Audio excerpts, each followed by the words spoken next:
Justin Hubner resmi mendapatkan kewarganegaraan Indonesia.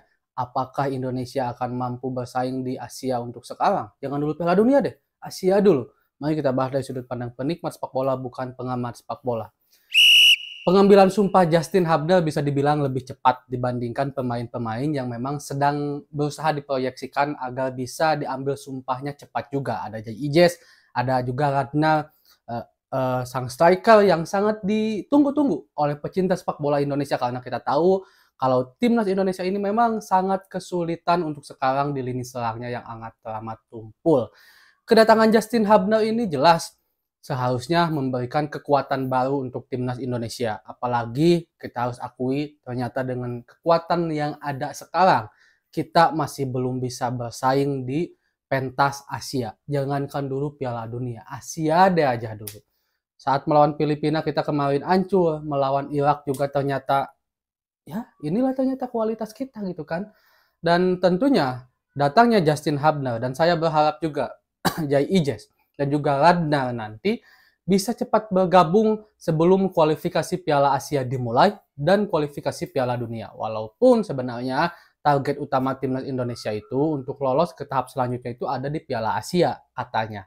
Tapi jika hitung-hitungan seharusnya lebih sulit di Piala Asia karena di situ ada Jepang. Sementara di kualifikasi Piala Dunia ada Filipina. Dan sisanya sama, Irak, Vietnam.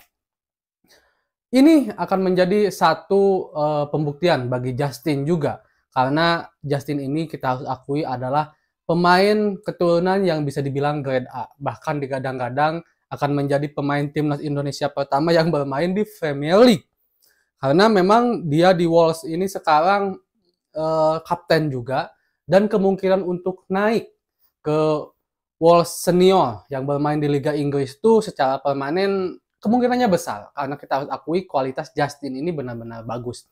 Justin memang lebih sering bermain sebagai pemain belakang, yang dimana sekarang udah diisi oleh Elkan Bagot, ada Jordi Amat, ada juga Rizky Ridho. Itu tiga pemain belakang yang sering bermain.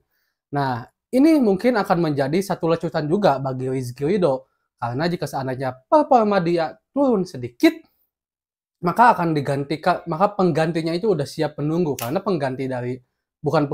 pesaing dari Rizky Ridho ini adalah pemain-pemain hebat. Nah, seharusnya dengan adanya pemain belakang ini menjadikan timnas Indonesia makin kokoh di belakang. Walaupun kita sebenarnya nggak cukup kokoh di belakang aja. Karena saat melawan Irak, melawan Filipina pun kita harus akui, walaupun ada beberapa kesalahan dari pemain belakang kita, sebenarnya pemain belakang kita itu bisa cukup meredam. Tetapi ketika serangan dari lawan udah diredam dan bola itu dialurkan ke lini tengah atau ke lini depan, itu habis dan akhirnya diserang lagi, diserang lagi. Saya selalu katakan berkali-kali, pemain belakang sehebat apapun, jika dibombardir seperti saat kita melawan Irak, saya yakin gawangnya itu pasti kebobolan. Saya yakin. Karena capek men, 90 menit dibombardir gitu. Kita udah berhasil clearance, kita udah berhasil misalkan pemain belakang ini menggagalkan serangan-serangan lawan, dikasih ke tengah yang seharusnya di tengah bisa diolah bolanya, di depan bisa diolah bolanya.